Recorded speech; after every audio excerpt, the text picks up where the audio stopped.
them out.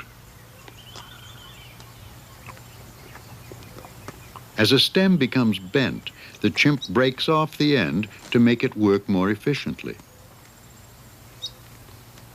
Sometimes a leafy twig is selected, but first it must be stripped of its leaves.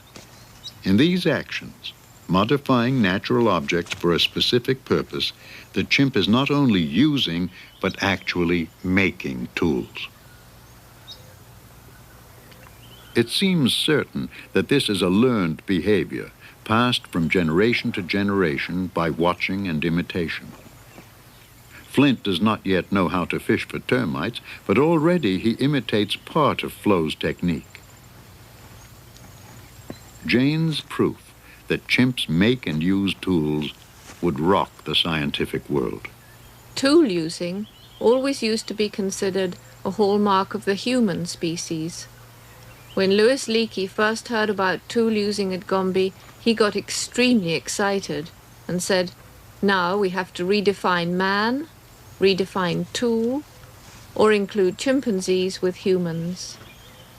A chimpanzee brain will never design a computer, nor even imagine a durable tool chipped from stone.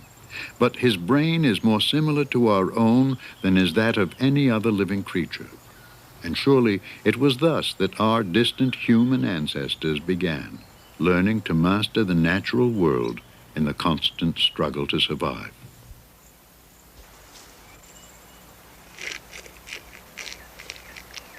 To a thirsty chimp, rainwater trapped in the hollow of a tree is inviting but not easily reached. Once again, the chimps have learned to solve a problem by fashioning a tool. Wadded leaves act as a sponge. Chewing makes them more absorbent. Using the sponge, the chimp can get as much as 8 times more water than with fingers alone. Inherently curious, youngsters like Fifi learn from older chimps, and thus the technique is passed on. Baboons at Gombe outnumber the chimps by about 4 to 1. For the most part, the two species coexist peacefully. But the baboon is a competitor for food, and friction can arise. Because he has the intelligence to use a weapon, yet another type of tool, even a youngster can intimidate a fully grown male. The bluff works. But as Jane would find out, sometimes the aggression is very real.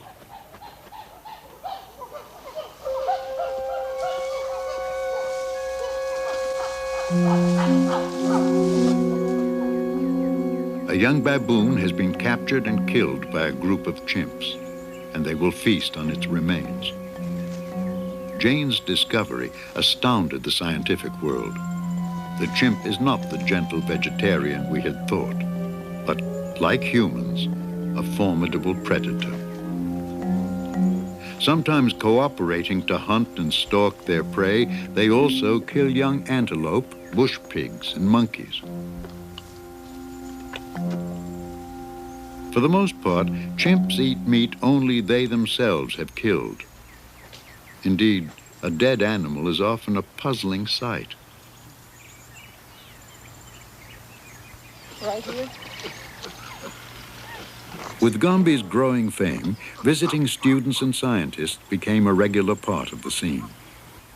One day, as part of a project to record chimpanzee calls, Jane put out bananas in great quantities.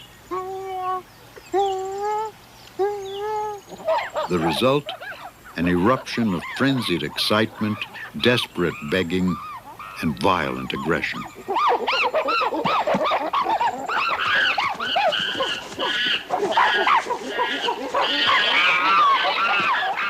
Because of the excessive hostilities aroused, Jane disapproved of such human intervention. But the episode was not without value, revealing the intricate patterns of chimpanzee dominance and submission, and the chimp's intense need for reassurance by touch.